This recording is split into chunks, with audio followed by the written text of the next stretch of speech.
এবছর আমরা আরাফাতের রোজা রাখবো 16ই জুন রবিবার।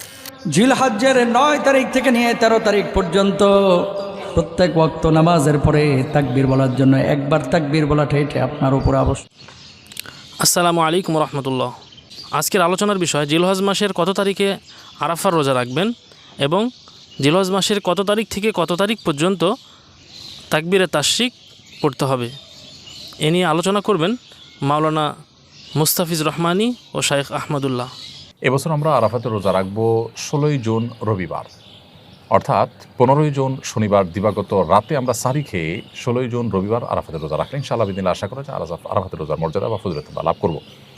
তবে আরাফাতের রোজা আমরা 9 তারিখ জিলহজের 9 তারিখেই রাখবো নাকি হাজিরা যেদিন আরাফাতে অবস্থান করেন সেদিন রাখবো, সেদিন আমাদের 8 তারিখ হলেও এ সম্পর্কে দুটি মত আছে, আমরা বিভিন্ন সময় বলেছি এবং দুটি মতই ইজতিহাদি। তবে আমার কাছে এটি এখন পরিষ্কার যে আসলে যেই দেশে যখন জিলহজের 9 তারিখ হবে সেই দেশটিতে তখন আরাফাতের রোজা রাখাটা অধিকতর যুক্তিযুক্ত। যদিও নবী সাল্লাল্লাহু আলাইহি ওয়াসাল্লামের ভাষায় সিয়াম ইয়াম আরাফা বলতে আরাফার দিন, আরাফার সাথে সম্বোধন করে বলেছেন, কিন্তু আসলে ইয়ামুত তরবিয়া বলা হয় 8 তারিখকে জিলহজের, এবং ইয়মে আরাফা বলা হয় 9 তারিখকে, ইয়মুন নাহার বলা হয় 10 তারিখে। ইয়মুন নাহার বলতে কিন্তু সাধারণত হাজি সাহেবরা যে কোরবানি করে থাকেন সেটা তরবিয়া বলতে 8 তারিখকে বোঝানো হয় হাজি সাহেবদের, কিন্তু আমরা যখন ফিকহের কিতাবপত্রে 8 তারিখ ইয়মুত তরবিয়া বলি তখন 8 তারিখকে বুঝি পৃথিবীর প্রত্যেক প্রান্তের মানুষের জন্য। ঠিক একইভাবে ইয়মুন নাহার বলতে 10 তারিখকে বুঝি, একইভাবে ইয়ম আরাফা বলতে 9 তারিখকে বুঝবো। তো এর বিপরীতে যে মতটি আছে যে হাজি সাহেবদের সাথে আরাফাত অবস্থানের সাথে মিল রেখে রাখাটাই উদ্দেশ্য, যেহেতু নামকরণ করা হচ্ছে এটা দিয়ে 9 তারিখ না বলে, তো এই মতটিকে যারা অগ্রগণ্য বলেছেন সেটিকে উড়িয়ে দেওয়া যায় না। এগুলো ফোকাহে কেরামের গবেষণা হাদিসে যেহেতু আলাদা স্পষ্ট করে মানে এরকম বিষয়কে খোলাসা করে দেওয়া হয়নি, অতএব সম্ভাবনা দুইটারই রয়েছে। তবে 9 তারিখের অর্থাৎ যেখানে পৃথিবীর যে দেশে যখন 9 তারিখ, সেই 9 তারিখকে আরাফাতের দিন হিসাবে গণ্য করাটা আমাদের কাছে অধিকতর শক্তিশালী মনে হয়। জিলহজ্জের 9 তারিখ থেকে নিয়ে 13 তারিখ পর্যন্ত প্রত্যেক ওয়াক্ত নামাজের পরে তাকবীর বলার জন্য একবার তাকবীর বলাটা এটা আপনার উপর আবশ্যক। সবাই আমার সঙ্গে সঙ্গে বলেন আল্লাহু আকবার, আল্লাহু আকবার, লা ইলাহা ইল্লাল্লাহ, আল্লাহু আকবার, আল্লাহু আকবার, ওয়ালিল্লাহিল হামদ।